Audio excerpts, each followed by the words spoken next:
This is Down to the Wire 513. Everybody else can shut up. It is time.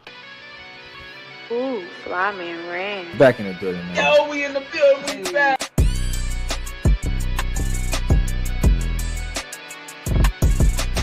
Make sure y'all follow us on everything Down to the Wire 513. We live. I think we live. I don't hear the thing going on. We might be live. We might live. See the thing going on.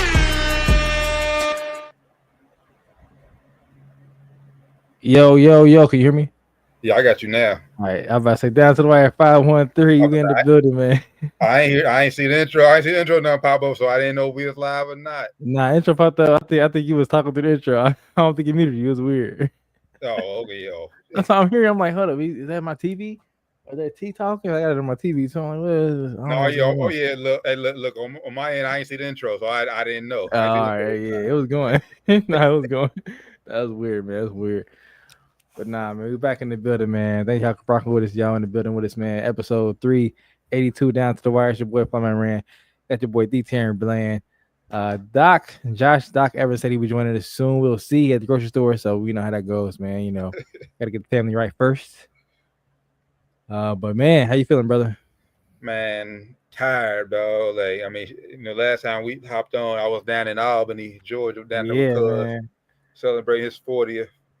Drove all day yesterday, got back yesterday about 7 o'clock, then went to work today, man. So, hey. Right back to the grind, man. Happy birthday to Cuz, too, by the way, man. I was down and turned up. I saw the party. Like, it was a good time down there, man. Oh, yeah, definitely a great time. Definitely a great time. Love my family. Love Cuz, man. Yeah, man. Shout out Cuz. He called me. I got to call you back because I was dealing with son. He would have been on the phone driving us crazy, bro. But I got to call you back, Cuz. But nah, man, I see we rocking with today. Game 2 was on what, Sunday? Sunday, yep, Sunday. I made them together from last Tuesday. We usually go on Wednesday, so I mean, Tuesday. Game 2 went on Sunday. Big win for the Thunder. We also in game 2. Me and Doc hopped on halftime. He didn't get to get on with us earlier in the day, but he hopped on halftime. Talked about the game a little bit. A lot more controlled game from Shea, I thought. Oh yeah, I mean, definitely. Basically, game 2 almost went how you would expect. You would almost expect how game 1 went, should have went anyway. Although I thought it would be a lot closer, and it was somewhat close during the second half. During the first half, but OKC, man. Seemed like second half, especially that third quarter, is when we've seen them throughout the playoffs where they always seem to pull away, and we started seeing that a little bit during the second quarter too. You almost hate to say that Indy was happy or content that they got one on the road, that they stole one on the road.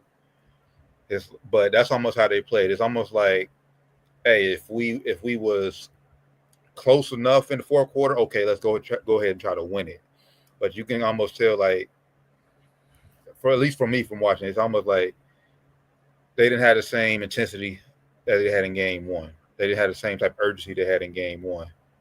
And I don't know why. And I know we've been saying this from the beginning that Hallie needs to be the facilitator and Pascal has to be the go-to as far if we want to have a chance, but they might need to switch that up, man, because when he ain't on, like, they ain't got nobody else to create their own shot. And Hallie, he turned it on. He turned it on late in third quarter, early fourth quarter, where he scored like 12 or 13 in the quarter.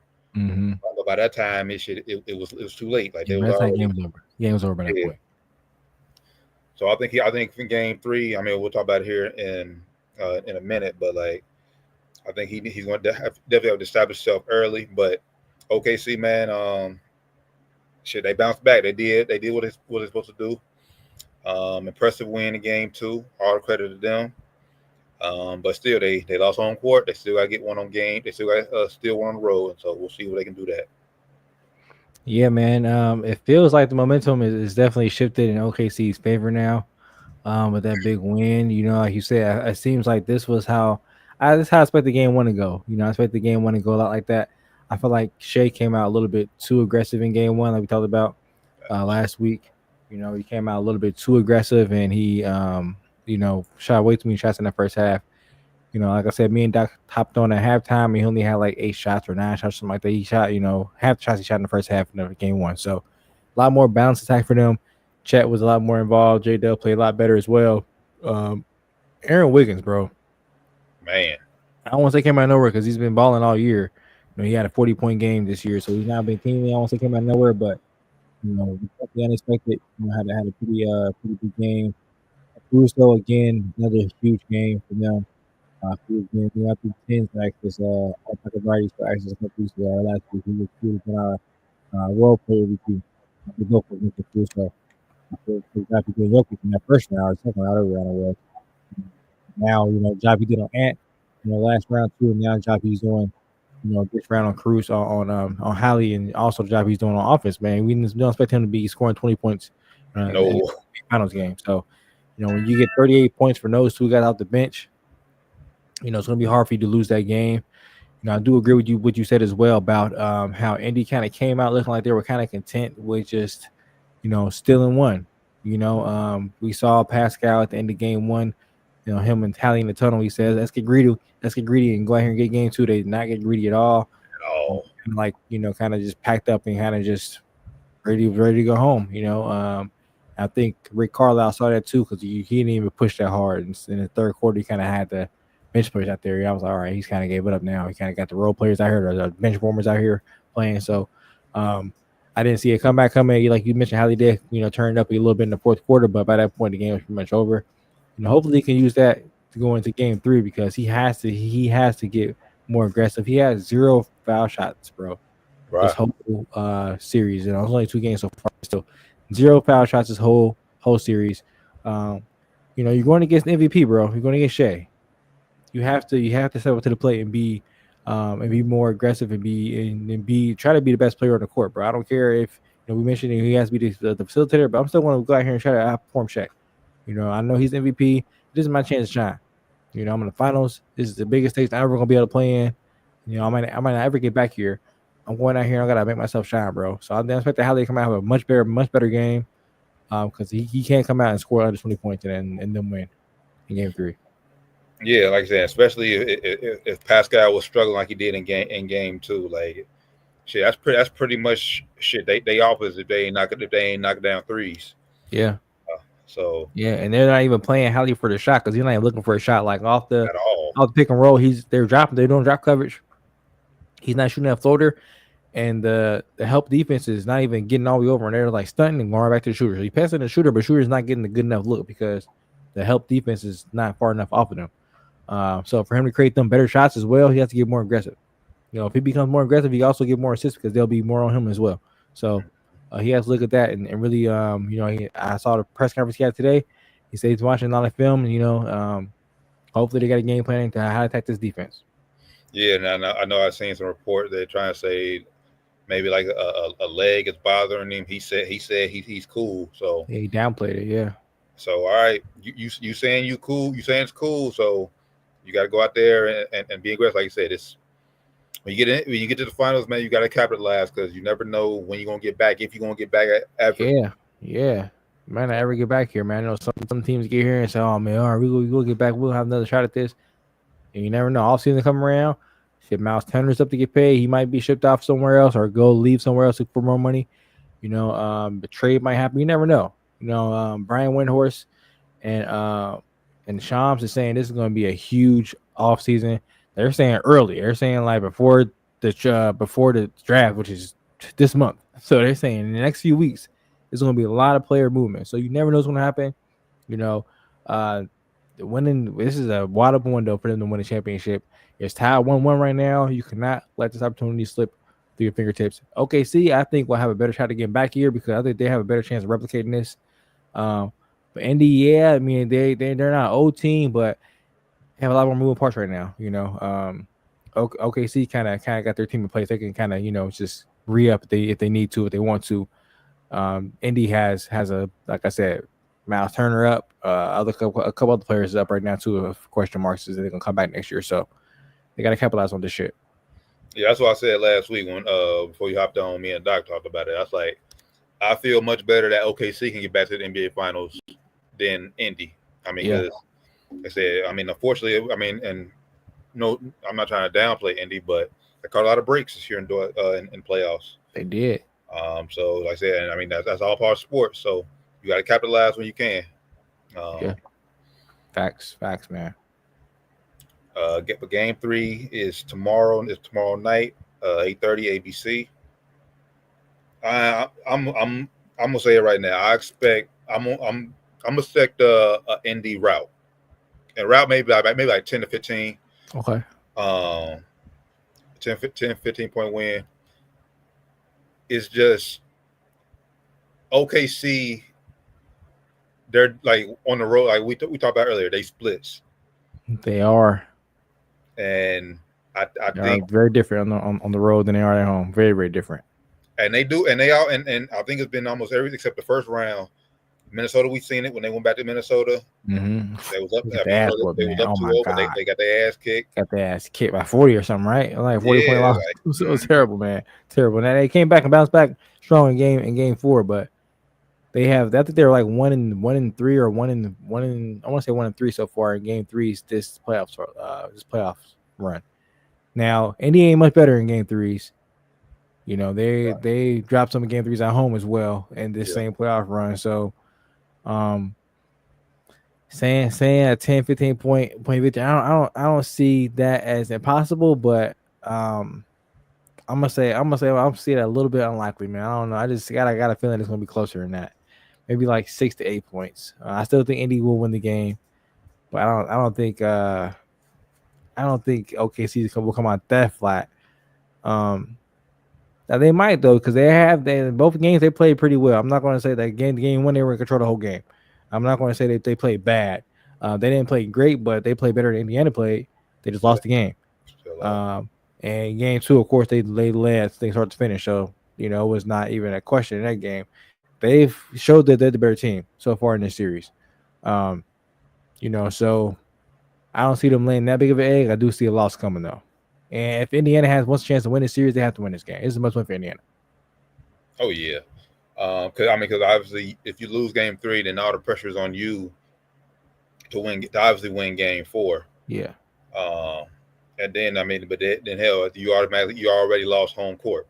Then I Yep. mean, you had to go back. Then I mean, yeah, then to become a best of 3, you had to go back. You had to win one on the road to OKC, which, like you said, all series so far, OKC has shown they've been a better team.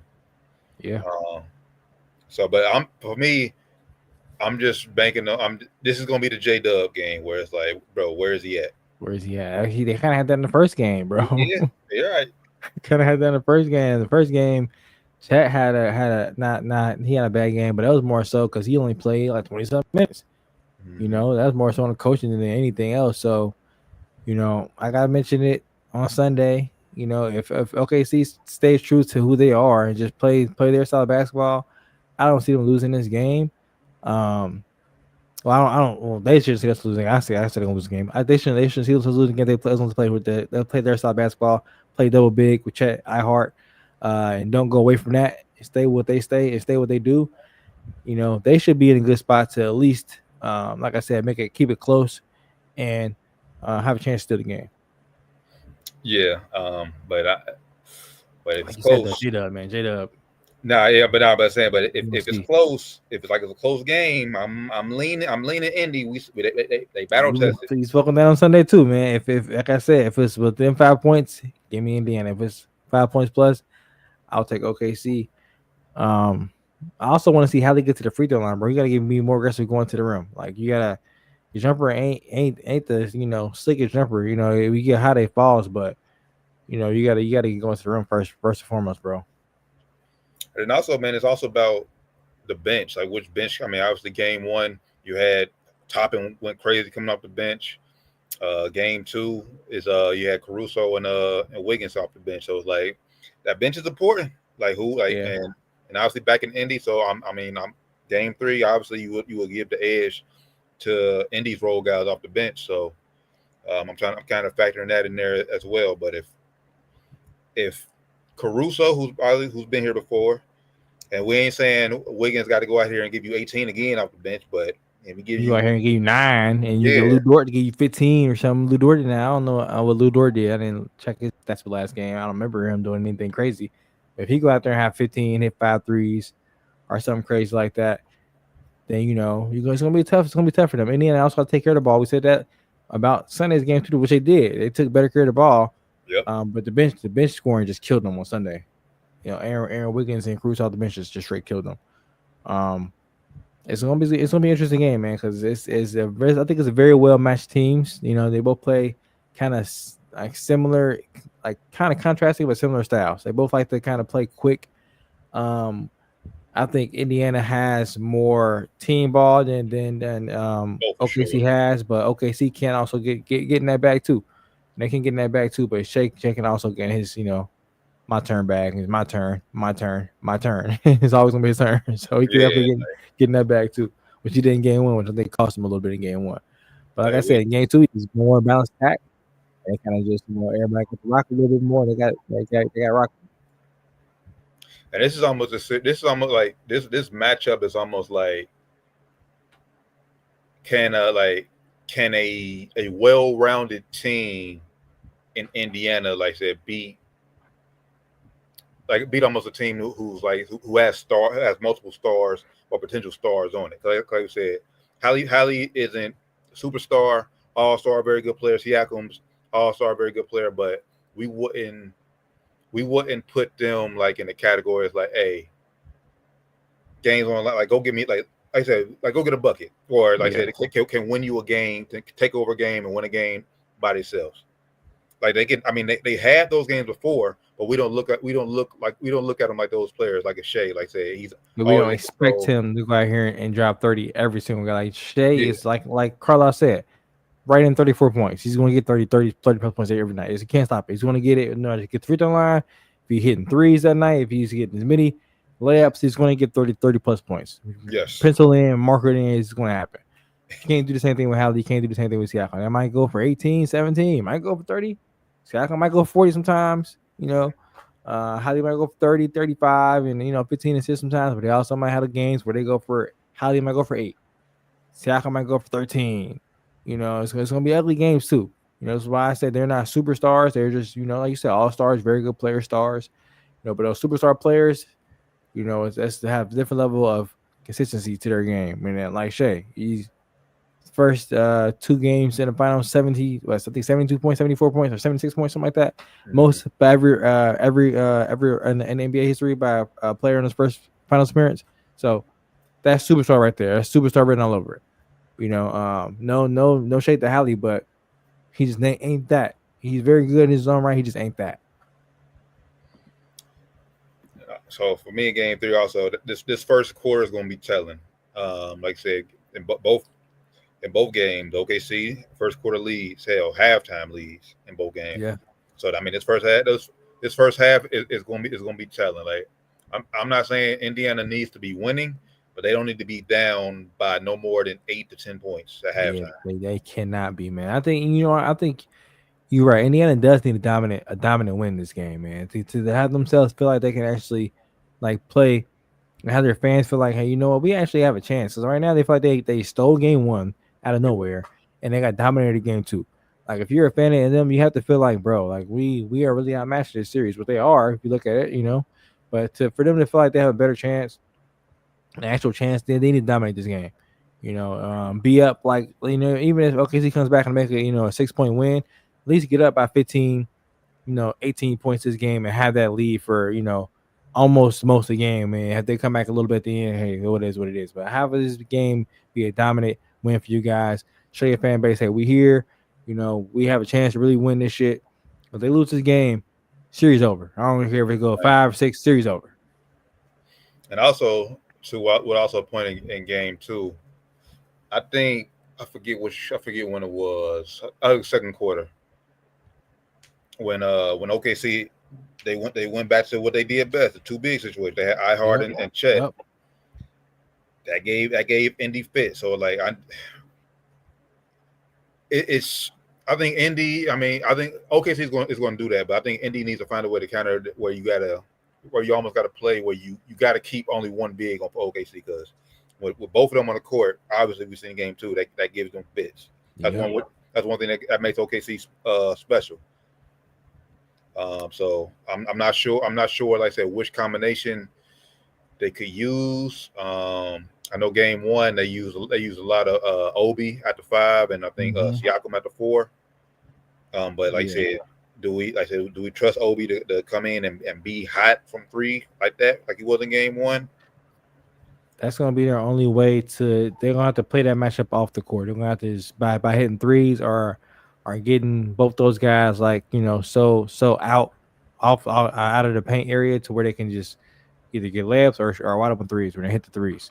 Now let me ask you, if they play those two, it's impossible for them, man. Now let me ask you, if you're because from what I've seen, they don't.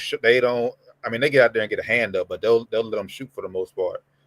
Early on, would you, if you're Indy, would you like say almost like say run a few plays for Obi or Miles Turner, and let them shoot them 3? And Miles get them up, man. Miles on play. He get them bitches up. So yeah, if they get back to him, then he'll definitely get them up. They have to try that early and often, and hopefully one of those guys, both those guys, can catch fire and stay on the court because, like I said, if they can't hit those threes, they're gonna play those guys out the court. They're gonna play Miles out the court basically. And they're gonna play either go small or have to go double big too, and have to figure something out to match up with the size they have. I think Indy played Thomas Bryant. I think game 1 too a little bit, and he hit some threes too. So Indy have to use stretch 5, stretch those guys out, get those guys away from the basket. They do not respect them threes. They don't. They don't. That's what they did against Minneapolis or Minnesota, and it worked. And it worked against Minnesota. It worked because they don't have any guy that can shoot except for Anthony Edwards. So it worked against them. But Indiana have all players that can shoot. They can get hot. Some of them are streaky a little bit, but if they get going, man, they can get going. Miles Turner had it going. I think it was game 1 or might make it last game in the New York series, man. He how he get it going. He get it going. Same thing with Obi. So it's gonna be interesting. It's gonna be interesting to see. It's a game 3, their first game 3, and I think it's the same. And crazy part, I think it's this. I seen ESPN flash. I think like tomorrow's like the same date game 3 was 25 years ago type shit. Wow. when we played when Lakers played the Pacers there, so and they won game 3 back then too. So that is wild, man. They need this win, man. This is like a must win for them. This is the biggest game in their franchise in the last 25 years. But now I expect Indy to be rocking. I expect us to hear Indy from Cincinnati. Yeah, we should be able to hear them from here. We should be able to hear them from the crib, man. We should be able to hear them from here, hear them rocking, man. They have to win this game, man. They have to win the game. Indy, everybody up and rocking. Papa Howley gonna be in the building in the suite, obviously. He ain't gonna be on the court as he used to be, but it's gonna be rocking, Indy, man. It's gonna be rocking. So that's game 3 tomorrow night. We will not be on. Tomorrow. We'll recap the game on Thursday. That will be our Sports and Spirits Thursday edition. So y'all can enjoy the game tomorrow night, and don't worry about looking for the pod tomorrow night. Unless we can find a way to get playback working. Yeah, but run his back before the game. Get our analysts before the game, our analysis before the game. Hopefully they win. Game 4 is in Indy as well. I might actually be in the city. I ain't going to the game. It's too expensive, but I might actually be in the city. We'll see how it goes, man. We'll see how that day goes. All right. Not too far away, so. And it's on a Friday too, so. Yeah, I might be able to sling over and get back. Hang out with the locals. Maybe get a Halle t-shirt or something. Yeah, something, man. Hang out with the Indy fans out there, man. Down to the Wire 513. Make sure you tap in with Everything Down to the Wire 513, or give us a follow on Everything Down to the Wire 513, or just Google us, as I always say. Man, like as Rand said earlier, man, NBA is going to be a wild off season. We according a lot of analysts are reporting, like I said, trades and everything be happening a lot sooner than later. I know NBA Sentinel, my brother sent me something earlier. I think it's fake news though. But they talk about rumors that KD the Spurs are trying to make a trade for Kevin Durant. Yeah, I've been hearing that too. Okay, I mean, KD's gonna get traded before the draft. Like I'm hearing it's guaranteed he's getting traded before the draft. But if he do that, Crazy. If Phoenix is, if that's where he sent trade him to, if you Phoenix, they got to come up with that pick. Oh yeah. You want KD? Yeah, you got to come up with that number 2 pick. And I ain't talking about that 14th pick. I think they got number 2 and 14. Nah, I need number 2, nigga. Yep. Number 2, nigga. I know KD ain't worth all that no more. I don't give a fuck. I need number 2. I'm trading him in conference. Yeah. Into a rival, nigga. Nah, fuck that, bro. Absolutely not. Not going. And also, speaking of KD and his soon to be former home, Phoenix. It's been reported that Phoenix is prepared to offer Devin Booker a 2-year, $175 million contract. Well, no, 150. 150. We talked about this a couple of months ago. Actually, I think we talked about this. I brought this up. I said it was looming. There was rumors out there back then. You know, he's eligible for this crazy extension, basically $75 million a year for 2 years, adding on to his deal, which is insane. They say they're gonna offer it to him. He's definitely gonna sign it. I would not offer him that deal. I'm sorry. I love you, Book. I think you're a great player, but you are not that good. And in today's CBA climate, you know, you can't take up that much of the cap, bro. I'm sorry. I think I mean, what's it? I know that's today's climate and everything with CBA is changing, but I mean, hell, Phoenix is almost forced to. I mean, because they have nothing else unless, like I said, unless they can get that number 2 pick before this Book deal gets done, and then, like I said, you can possibly whoever they draft in and try to build around, maybe build around them. But like we said the same thing, 3-4 years ago when Bradley Beal was up and they gave him that crazy deal. Oh, they have to. No, you don't. You don't have to.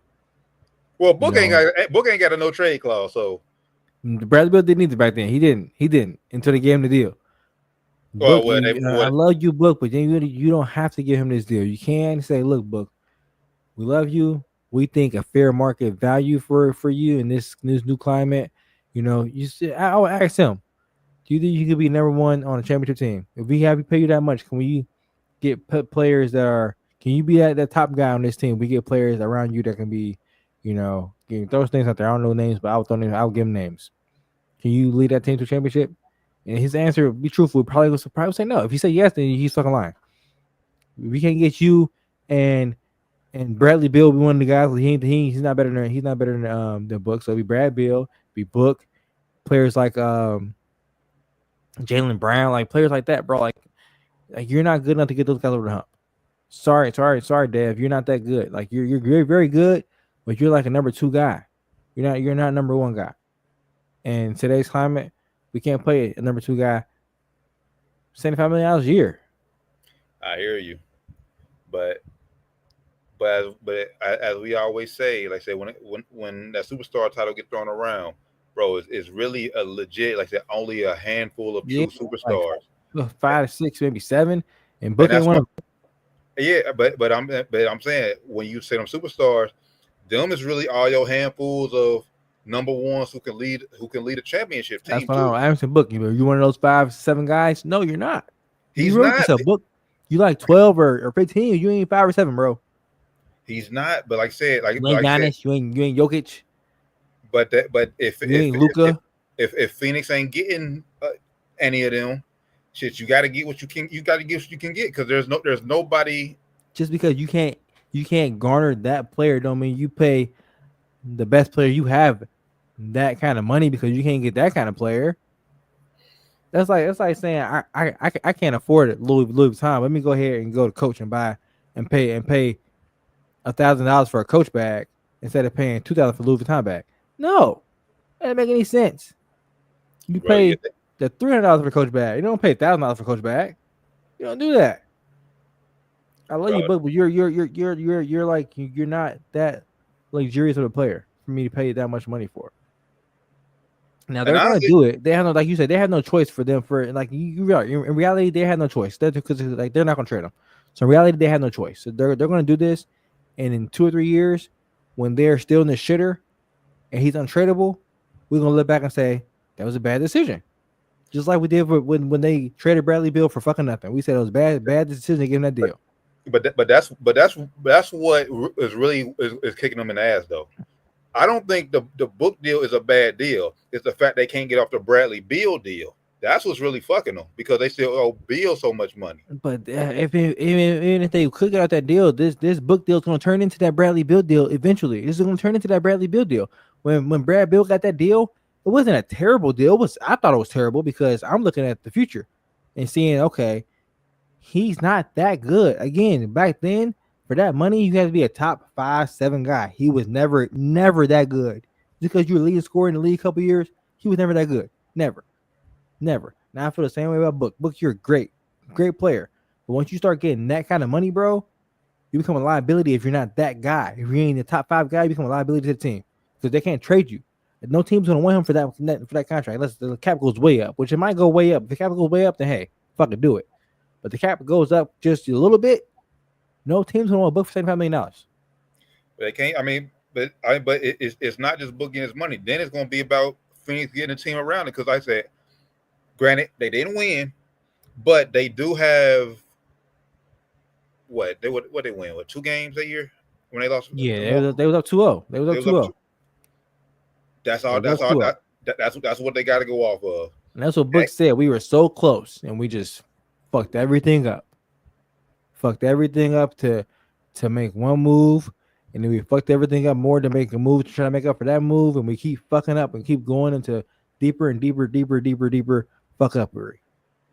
They just keep fucking up more and more because trying to get out these bad deals that they keep fucking themselves up with. And it's all Matt HB's fault. If you're gonna be honest, it's Matt HB's fault. When he came there and he pulled a trick on that KD deal and he traded Mikal Bridges and Cam Johnson and on the picks, it was like, bro, KD is good, but he ain't that good no more either. You overpaid for KD. And that was the first fuck up right there. And then I didn't think the Brad Beal move was that bad, honestly. You know, once he declined to wait a no trade clause, I would have said, all right, bro, I can't do it. I probably would have kept Chris Paul, even though Chris Paul wasn't helping anything either. You know, he was kind of the problem there too. Trying to start and shit, and like, bro, you can't be a starter anymore in this league. Playing with Book in the backcourt, like you can't start playing Book. Book is not a good defender. Neither are you. It just wasn't working. But I didn't think that was that bad of a deal, you know, because I thought, you know, Brad Beal was definitely better than Chris Paul at the time, but it wasn't a good fit. Now that was my issue too. The fit didn't really make sense to me at all, you know. But now you got him, and that, like you said, the contract is untradeable, and he has no trade clause too. So he's like playing hardball. And I honestly, even if he was to waive it, nobody wants him for that money. Like now he's a little bit more desirable because the deal's almost over. So it's like, all right, he was firing a couple. You could pay either, you know, if you want to, you do a buyout and buy his ass out. You know, right now I think it's $100 million, but next year it'll be 50. That'd be cheaper, you know, or he could probably do a 45 or whatever, you know, cut 5-10 million off the top or whatever. But this year they're not doing that unless HBO gonna pay $100 million out of pocket. But they said they might do that. I saw a report that said they don't want him to stay away. But I'm gonna go back even. I'm gonna go back even further. Even before they got rid of Cam and Mikal, bro. When Monty Williams and DeAndre Ayton when they started beefing, then they started clashing. Yeah, and you lost DeAndre Ayton. Now, granted, like I said, we DeAndre Ayton, and we talked about it on the show. I thought he could be your second best player. Obviously, well, right now he up in Portland right away, so who knows what he could be. But at the time, no. But at the time, I thought he could be a number 2. But if you would have kept Ayton and then still acquired KD, maybe you have something there because like I said once you got rid of Ayton, you gave up all your size.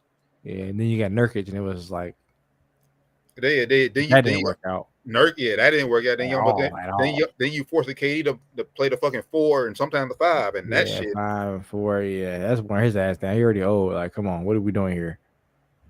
It was just several bad moves they made. Like you mentioned, the whole Monty Williams and Ayton shit. When you saw that was going south, you should have just right there. You should have probably fired Monty. You can fire him. We should have fired Monty right there. Mm-hmm. Should have fired him and said, "Look, man, I know we don't want to go, all player, but this is the majority players don't fuck with you here right now, especially young crowd. You fucking with the young crowd, the young Darren Cream fucking with you right now, and the same thing happened in Detroit. Went there and got fired in 1 year. So obviously it wasn't just Phoenix, it was him. So they probably should have cut him instead of keeping him around and train DeAndre. But it just had several bad decisions there. Yeah, and I mean, HBA just made everything worse when he got there too. yeah. So, but I'm still not paying Book that. They have to do it though, like you said. They're kind of, he has them by the balls, so they're going to do it. But like I said, in 2-3 years, we're gonna be looking like, especially if they're shitty, if they're terrible, and they end up like they are right now. The only thing they can do is trade the best player they have, or trade the best trade asset they have, which is KD. Or I think it would be Devin Booker. They want to trade him, but they don't want to trade Book. But in 2-3 years, it's going to be Book. It's going to be Book in this situation. He's going to be 31, 32 years old. They're going to be, oh man, $75 million a year for a 32-year-old Book. If he, God forbid, I don't want this to happen to him, but say he's not as good anymore. Say he starts to diminish. They're going to be like, 32 years old, he's diminishing. He's going to be up for a new deal. He's going to max. They're going to be like, no, man, no. And nobody's going to trade for him. And honestly, bro, sad part about it is, we talked about it, like, even if they give Book that contract, I guarantee you, Phoenix is going to be one of these teams. They're going to look at OKC, like the guys on OKC who's up for extension. They're going to overpay for him. That's one of those, bro. And they'll go there and be like, damn, he was not what he was in OKC. Right, yeah. It's going to be one of those, man. There's going to be one of those guys that pay, what's one of them niggas' names? Aaron Wiggins or Isaiah Joe. Or the other Jalen Williams or something like that. Yeah, like, pay him 2 years, $80 million or something crazy like that. Like, bro, what? And go there and average 12 points a game. Like, bro. Yeah, it's gonna be one of those guys, man. It's gonna be one of those teams. Because Book ain't the easy guy to build around, man. That's why I say he ain't. And if he's gonna be your focal point of the team you're building around, like I said, good luck, man. It'll be fun for the fan base because he's a homer. Been there his whole career. He's franchise leader in scoring and shit like that. So it'll be cool to see him, finish his career there. And if that's the route they're going with, hey, I'm all for it. But don't lie and say you're trying to win championships because you're not. Good luck, you're not. Yeah, good luck, bro. Good luck, man. Unless they go out here and just, they're I can't even say do it OKC because they're not even in the same position that OKC was ever in. They have no fucking draft picks, bro. Like, they have no fucking draft picks. Like, they're just in a terrible position. Terrible position, man. So, if they smart, man, I would just reboot the whole thing. If I'm Jordan, I'm there. I'm like, yeah, I give y'all 1 year. 1 year with Book. After this year, if he last year he had down year. If you have another subpar year this year, trade him. Get him the fuck out of here. I don't care if you pay him this year or not. Especially if you pay him. If you give him an extension this year and he has a even year we had last year, trade him next summer immediately. Get off of it immediately.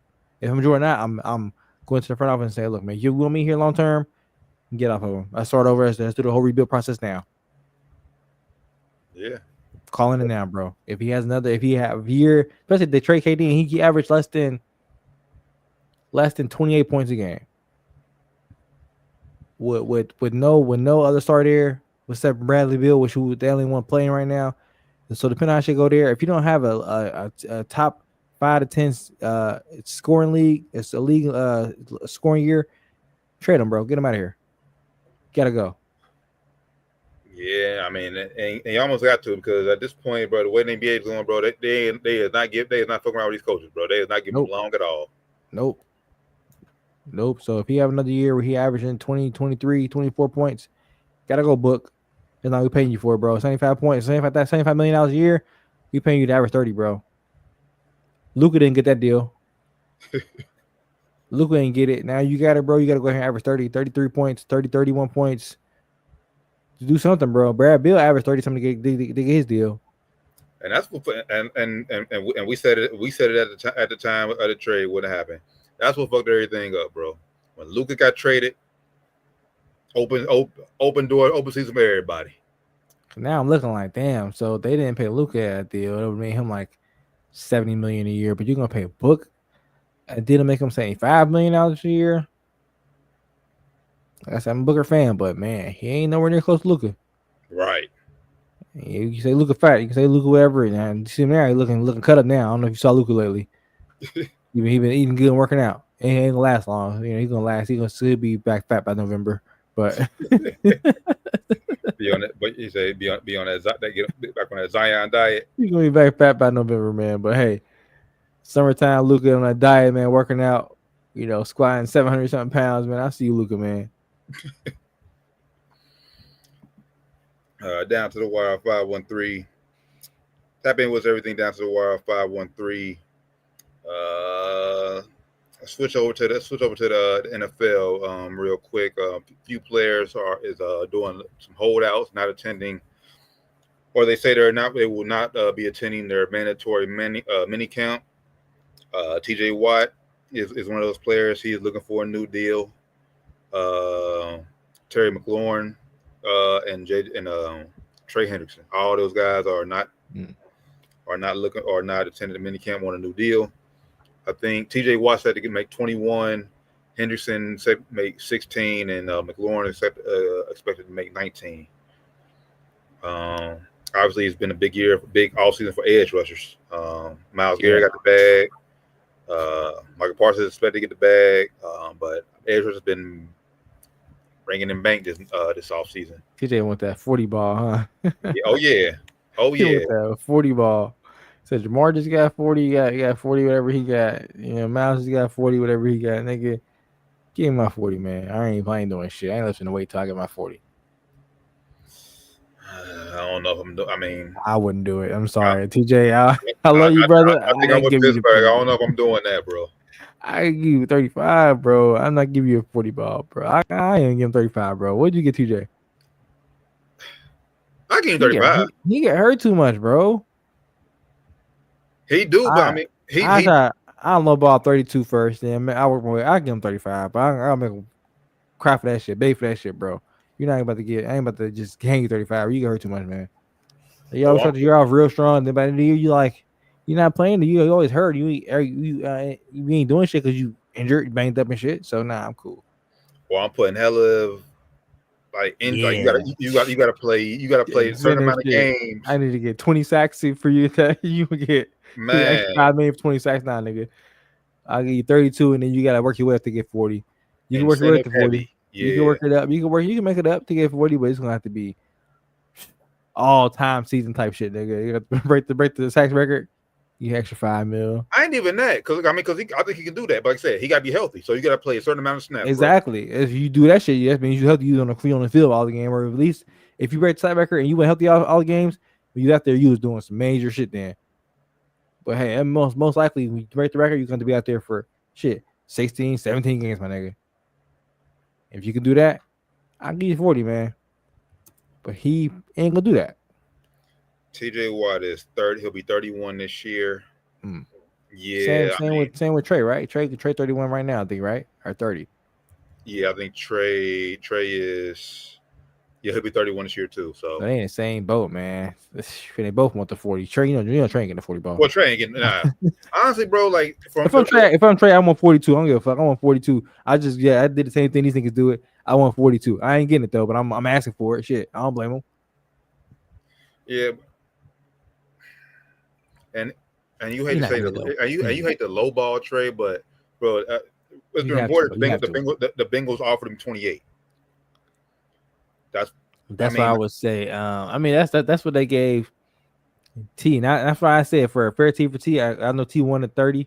I said T to stay with Joe Burrow and Jamar Chase and this Bengals organization. I would take the 28. To 28. Now if I'm Trey, I ain't taking 28. I need probably at least 30, man. Like you said, all these things just got paid. They just got paid. Now the ball is at 40. Mm-hmm. And I'm not like I know you talking about receivers. Jamar Chase and T. Jamar is just top echelon. We don't have another upper echelon rusher with me. I'm the only rusher we have on the team that's doing anything. So I need to be getting paid up there close to where the top other ones are on in the league. Like I can see why, if you T, I'm technically a number 2. technically. I'm number one, as far as my abilities, but technically I'm number two. So I gotta take a little bit of pickup if I want to still be here. Unless I want to get the bag, I can go and get the bag somewhere else, maybe be number one, and maybe not have no success. Who knows? But for Trey, who else I'm playing with, bro? Is number one. I'm number one here. Right, but it's almost what we talked about last year. And I think the Bengals looking at it too, bro. Yeah, okay. Like I said, Trey, we love you. We'll offer to give you 28, bro. We gave you 35 last year, and you were the only one out there. And look how the defense did. Yeah. I mean, like I said, yeah, you led the league in sacks, but bro, like I said, our defense is still at the bottom of the barrel. Terrible, man. I will probably give him. I ain't saying 35. I'm probably me middle 30, bro. Ain't even middle. That's more so than low end. I mean y'all in the middle of the middle, going 30. If you want 35, shit, maybe at 30. If I'm willing to give TJ Watt 35, yeah, Trey ain't getting that because I mean, he's not getting that. No disrespect to Trey, but TJ Watt's motor is a little bit higher because I'm about to say he's not TJ Watt. He's definitely a slight bit lower. He ain't TJ Watt. Or he ain't Mouse. That's why I say if I'm him, I'm producing at the level, so I'm asking for what they got. But I know then I'm not getting that. But I at least got to shoot for that number so I land higher than they want me to be at. You know what I'm saying? Like they want me at 28. I want to be in the 30 somewhere, bro. Like at least a 3 somewhere in there, a 3-0. Not no fucking 2 in there, nigga. I need to be at 3-0 or at least you give me 28, make it to where I'm leading the league in sacks, or I'm at least top 3 in sacks, and I'm our defense ain't last, or our defense is top half defense in the league. I can get 30 in incentives. You know what I'm saying? Yeah.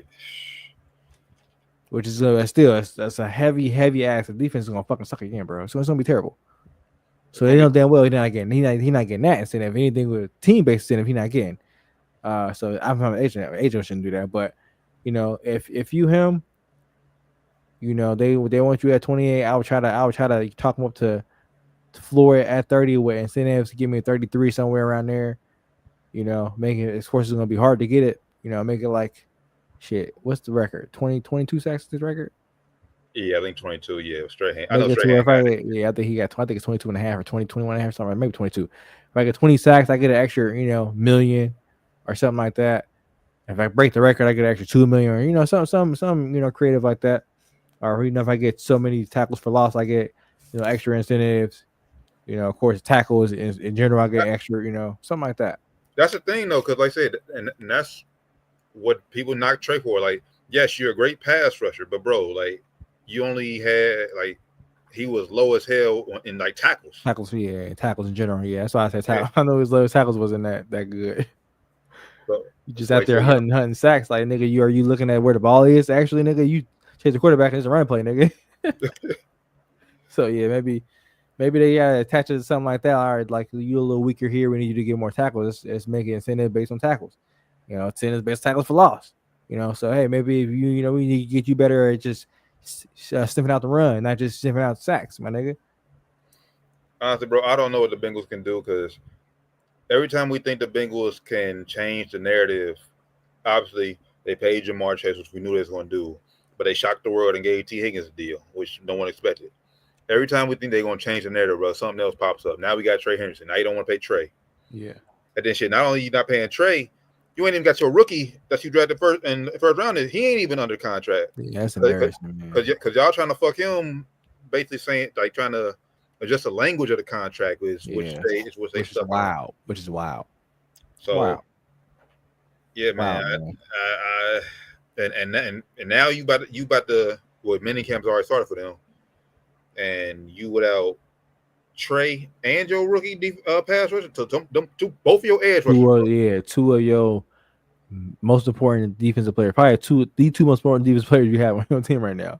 Ain't none of them practicing. Not there right now, so that's not a good look, man. Not a good look at all, especially when you have a lot of ride. You just paid the offense. The offense should be rocking this year. The thing that held us back last year obviously was the defense, and the defense now is in shambles. Looks like so. New coordinator, new coordinator, and his main guys are. He don't even know. He can't even talk to them for real because they're not even in the building. He can't get to know him. He can't even say good morning to him. You can't take him out for a donut or something in the morning. Has to get some coffee and talk real quick about life and just shit. Can't even do that right now because they worry about getting paid. And then sad part, bro. We know how this gonna go because like, okay, they hold out, they miss all mini camp, they all training camp and all that shit. The week before the season, everything's gonna get worked out like the week before the season. But by that point, by that point, they ain't in game shape. They ain't in shape.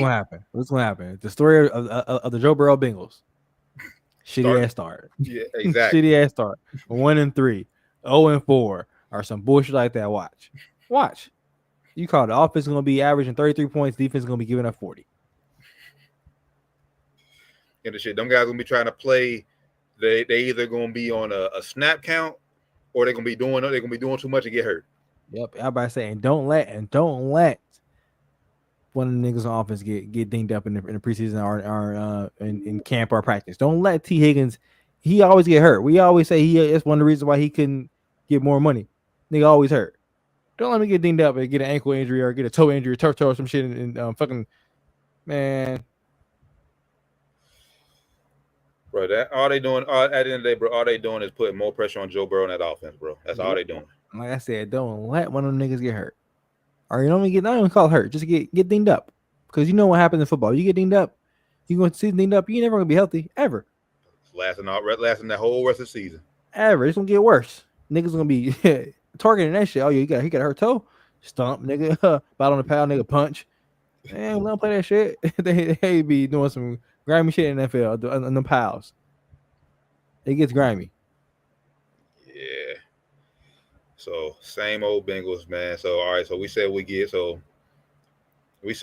roughly give TJ Watt. Somebody said around at $35 million. You say you will up trade to at least 30. What would you give Terry McLaurin? He's at 9. I think he said he's at 19. Man, it sucks for them too, cause you gotta think off the season they just had coming off of that season they just had. You want everybody in the building too. So the fact that you ain't got this deal done is, what are you doing? I know it's a new regime there in Washington, but come on, get this done too. He's a great guy from all accounts too. He's a great guy, so get this guy paid, man.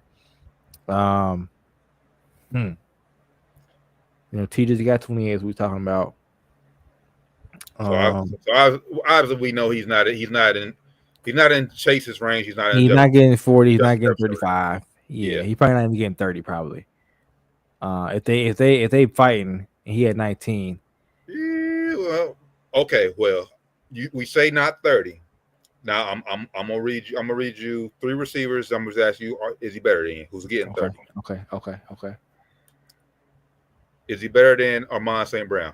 I was about to say, I know Amon Rodgers got 30. No. I think Amon Ra is slightly better.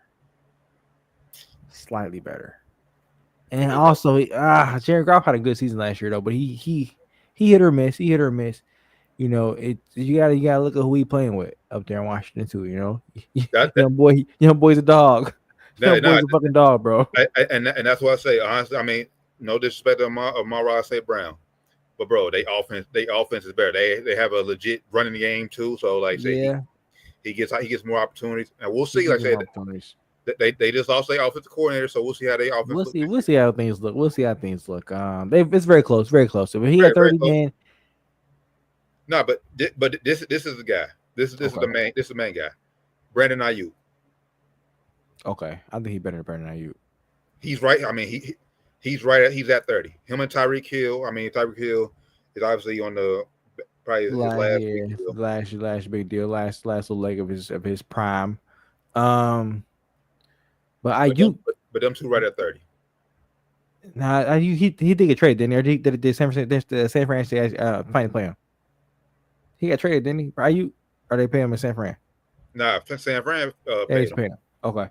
They traded. I know they traded Debo. They traded Debo. I know they was that's why they ain't trying to pay security there. I'm thinking out there, why ain't trying to pay him there? All right, because Debo there now. I think he better than Debo too, though. Honestly. I'm sorry, and Terry's getting set 22-7. My bad, 22 this year, 22. Oh yeah, he definitely won 30 there. I'm about to say, would you give him with T guy? I would give him 28 easily, but He put him on 28. I would give him 30. But like I Yeah, said, I don't think if you want to say Amon-Ra St. Brown is better than him, it ain't that much. It ain't by that much. So I think they somewhat comparable. or I gave him a contract where it's like, okay, like I said, I think the number will be 30, but like the total value can be like maybe 31, 32. Like I said, with some incentives or something like we talked about. Like if you lead the league number and catches or some shit, yeah, or something crazy like that. Yeah, if we, team success too. Like if we get Super Bowl, we'll throw you some money too because you one of the leaders of the team. Type shit. But honestly, I think this out of all three of the teams, I think this is the easiest deal to get done because Jaden Daniels is on a rookie contract. Yeah, absolutely. Like, why not? So honestly, I don't know why this deal is taking so long. Why it ain't getting done yet? I think it should have been done. Unless he wants something crazy, man. I don't understand why it's taking so long. Unless he wants something like 35. I'm sorry, he's not getting top 5 in the fifth. Yeah, like you're not. Like you had a good season last year and everything, but bro, no, like no. 30. So AJ Brown is number 5 at 32. 31 is as high as I'm going. I'm not even going 31. I'm giving you 30, bro. 30 is hard stop. Hard stop. Like I said, if you want what the other guys got out there, top 5, bro. I thought it'd be a little bit higher than 32. Yeah, you're not getting 32. You're not getting 31. You're getting 30. Hard stop at 30. Yeah. Hard stop. Cause man, nah, bro. You think you think he better than T. Higgins? Oh. Unfortunately, I'm gonna say yes, and the only reason I'm saying yes is just because I seen Terry by himself. I haven't seen T by himself for a whole season. And I think he's definitely better than Debo Samuels, right? You think he's better than Debo, right? Oh yeah. Okay. I'm about to say I don't think it's close. I think he's better than Debo. I don't think Debo's a good route runner. Like Unfortunately, he's a better football player than most running back, than most receivers, but I don't think he's a better receiver than most receivers. Unfortunately, I think T. Higgins is probably going to get the Klay Thompson effect, where he's going to be playing along a great player for the whole career. We will never know if he's the true number 1. We value him, like I said, when he goes out there and balls. Yes, we think he can be a number 1, but I don't think he'll ever get that respect until he breaks away. If he breaks away, if he actually do it, man. Which now, I mean, depending on where this contract takes him, as far as where he is at the end of it, God willing, his health is everything is up to par. He can. Continue to play after this contract. If he's still staying consistent with Jamar, they end up going elsewhere. I get traded during this contract. Who knows what happens? Football's crazy. I mean, they got it out after 2 years. So. Yeah. So things don't go well. I think he definitely, it's one way or other, he's gonna either say, "Hey, let me just go ahead and part ways," or they're gonna say, "Hey, it's best to go ahead and switch up a little bit. Shit ain't working without a wood. We gotta figure something out." Facts. All right, so I think that's all NFL news. Can't remember. It's been a long day. I think was that everything that we wanted to hit. So right now, let me see. We talk about we say anything WNBA related? I don't think so. Yeah, nothing WNBA related. Get well soon, Coach Prime. I know he's dealing with health issues in Colorado. He hasn't been at school, been in the program, dealing with health issues. So get well, Coach. Get well, Coach Prime. I don't think it was anything else we said pre-show. Dang, I know. Soon we get off, we're gonna be like, "Dang, I forgot to talk about that." Soon we get off. We'll probably let's say for Thursday, for sure on Thursday. I want to talk about the NCAA that new rule to talk about where they could pay players straight now, like directly from the schools. Yeah. And then you see they're doing a big payout for athletes from I forget what year it started, but like 2015 on. Yeah. $2 billion. $2 billion is gonna go real quick for how many athletes it is. I was like, oh, it's hella money, but I thought about like, bro, thousands of fucking athletes. That's what that was mean. Like that's car money. Like for Joe Burrow, Lamar Jackson, who's in that range, bro. That's car money, bro. Like or something. It probably ain't even car money, man. It might just be like some shoe money. I ain't even shoe money. I don't know, like glasses money, like money for some. I don't even know, man. I don't even because I don't know how much it's gonna be. I gotta see how many athletes it is. See what sports it is. Is it all sports? Is it just football, basketball? I don't know other sports they would consider that garners a lot of revenue.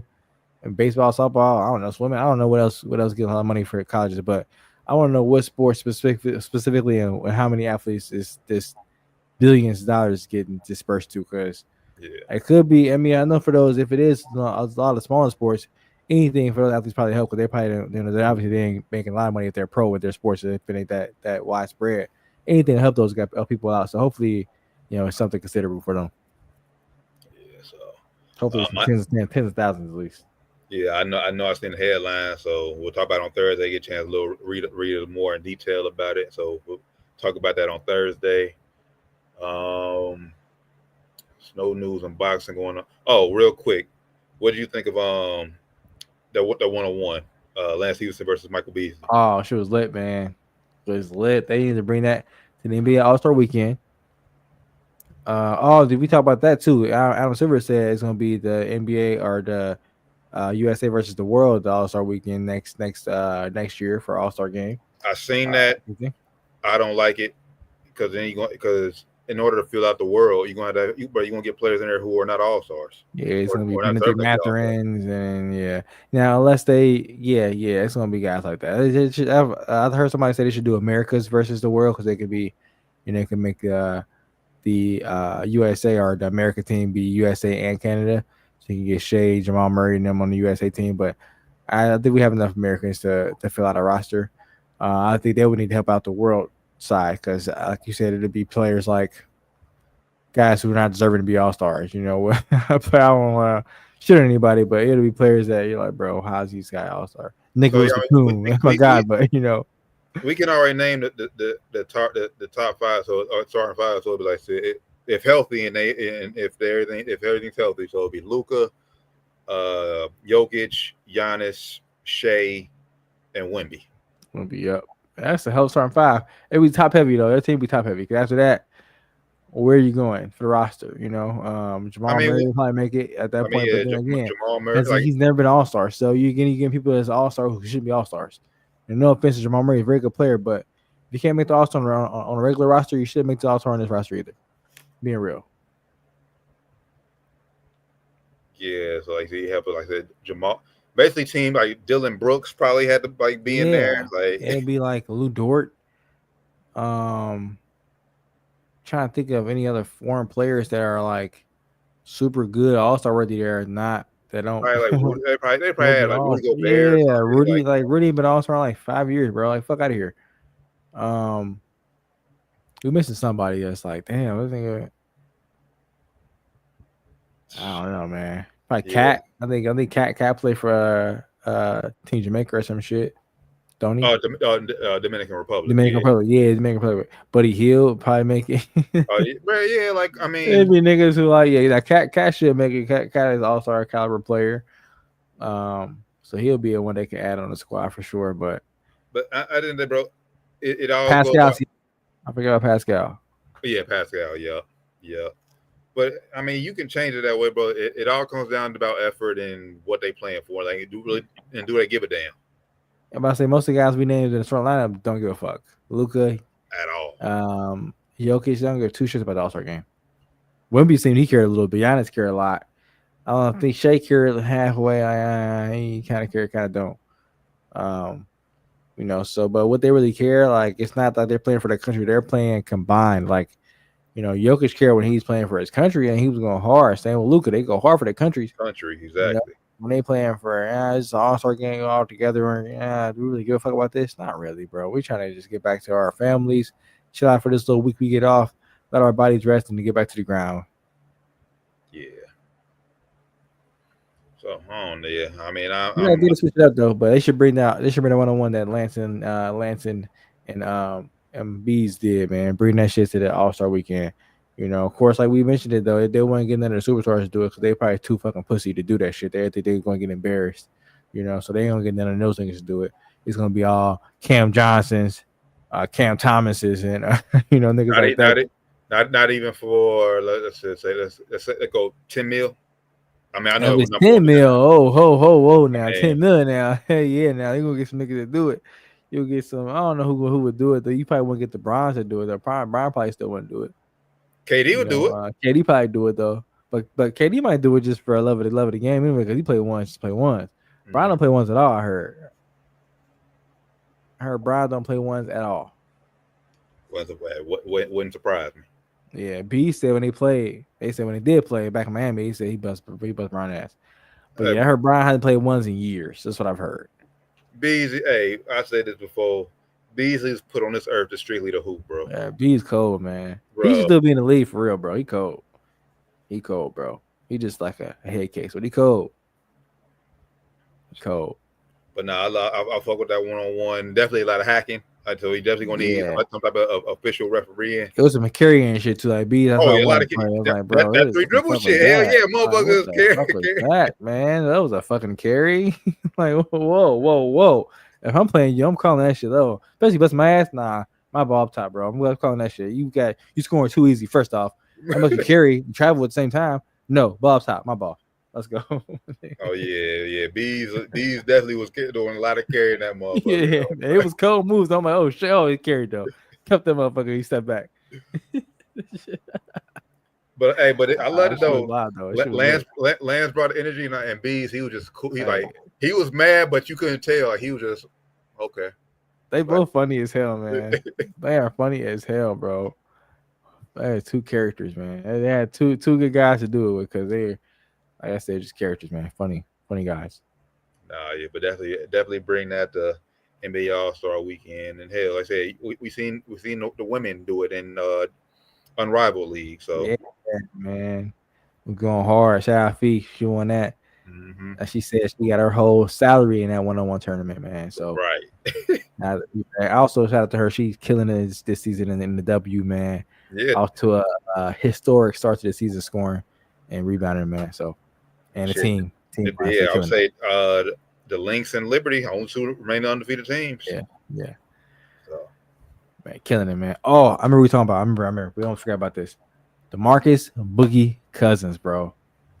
Don't know if y'all saw the clip or not. It was in a Puerto Rican basketball league over there in Puerto Rico. I'm not sure where it's in Puerto Rico or where it was at, but it's a Puerto Rican basketball league. Got into it with a fan, heckler fan in the first row. Went up to the fan. They was talking shit to the fan in the fan's face. They got a little physical. I guess he got tossed from the game or whatever.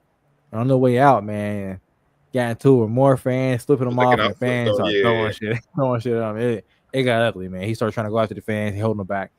It got real ugly, man. Real ugly. From what videos I've seen in past, them overseas crowds, bro, they different. They throw chairs at you, bro. You gotta be careful.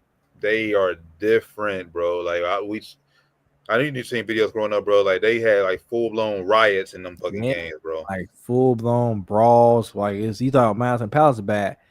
This was like a straight street fight where it's just like everybody just on the court. You couldn't even tell it was a court. I've seen some bad stuff. This wasn't that bad, but it's definitely could have gotten that bad. Luckily they got him kind of restrained, got him out of there. But nasty stuff, man. You got to be careful. You got to control your emotions out there. Especially in foreign countries like that. You mentioned these foreign countries, man. These fans don't give 2 shits about you, bro. At all. You out of place, nigga. Like they will literally try to kill you, and you're way bigger than them, so they will all jump on you and try to kill you, bro. You got to be careful out there, man. So yeah, hopefully he didn't get any kind of legal trouble out there for what happened. Because out there too, you never know. You got to be careful in these foreign countries. I know Puerto Rico is not as foreign as like Russia, like Brittany Griner was out there, but still, you never know how these prison systems work out there. You might be in jail for a fucking 5 years for just a petty fight, for something stupid, So be careful, man. Facts. But I mean, good to see Boogie still hooping. Boogie ain't in the Big 3 this year. I know Dwight Howard is in it this year. Yeah, I don't think he is this year. Okay. But I think that's all. Yeah, that's all we got. That's all we got tonight. And good timing too. My laptop is about to die. So perfect time. Now we appreciate everybody tapping in with us. Down to the Wire 513, episode 382, a special Tuesday edition. Once again, we will not be on tomorrow night on Wednesday because of the NBA Finals game. So, like Rand said earlier, y'all can turn this pod on an hour before the game, get our analysis, go back, get our analysis, previews of Game 3. and we'll be back on Thursday night.